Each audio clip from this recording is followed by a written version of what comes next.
What is technology? I wanted to start with what isn't technology. I tried to find a place in my town that had the least amount of technology in it, aside from me and the phone and the ambient sounds of the town around me. There's not much. Because when you think of technology, you're going to consider electronics, a computer most likely. Your phone, the device you're watching this on, is certainly a piece of technology. That's true. But technology comes in a lot more forms than that. What isn't technology? Well, primarily, resources are not technology. The sun is not technology. The sky, clouds, those aren't technology. Those are resources. They're existing regardless of us, regardless of any life. They're just simply out there, floating through space or the sky, or they are the sky. So what is technology? Technology, let's look at the first part of that word. Tech. Techno. I like to believe that that means technique. There's some definition, I think it's Greek. I like to think of it as technique though, and that's what we'll move forward with. The ology part is the study of that. So technology is the study of techniques. That's a little bit different than the electronic device that you're watching this on now. In fact, what I find most useful is to consider technology as broken into three separate things. The first thing that technology is the actual item. In this case, a device, the one that you're watching this on. That is a piece of technology. It's a noun. In the second case, technology is more of a verb. It's a technique. It's how you do something, the ways you use it. And the last part of technology, since the ending of that word is ology, it's a study of, technology is how you study those actual physical items and the techniques.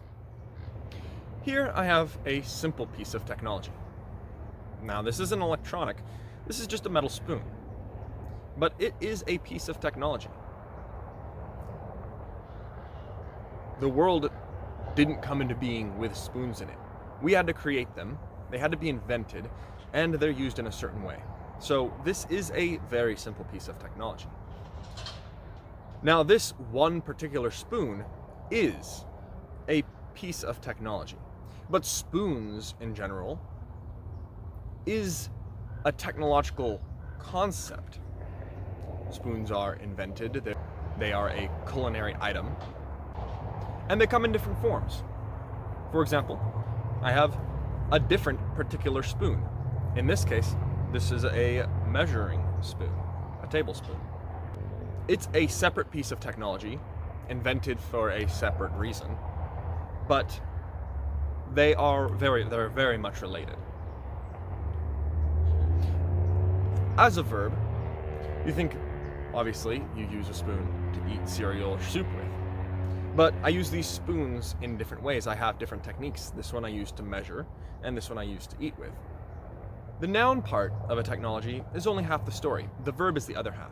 For example, an airplane is a very technological piece of equipment. If you gave me an airplane, though, I couldn't fly it. Flying a plane is a technology. Being a pilot is a technology. However, if you took the world's best pilot and didn't give him a plane, his skills wouldn't be able to be shown.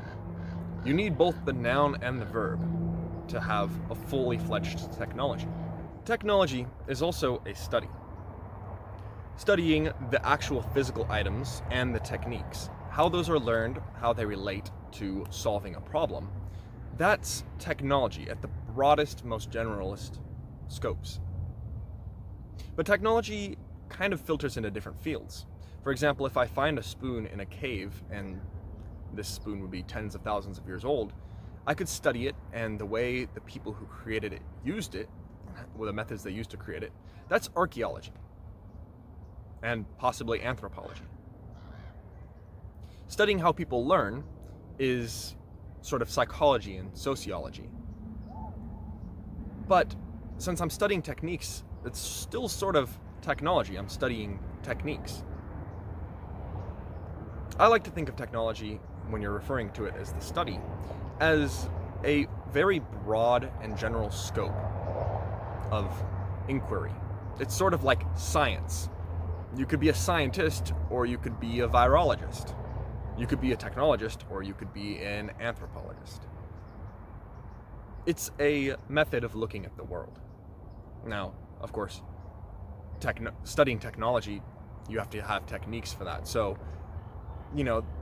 there could be some formal ways of looking at technology, and there could be informal ways of looking at it. What's important to remember is that it can be considered a study of something. Finding particular items, well, you're going to find the item and you're going to use it and you're going to understand how it's used. That's studying it through kind of a tactile, through a play, through immersion. All three kind of go together. So being a technologist is kind of all three of those things, although I'll talk about what it means to be a technologist later. For now, just consider that technology is all three: a noun, a verb, and a study.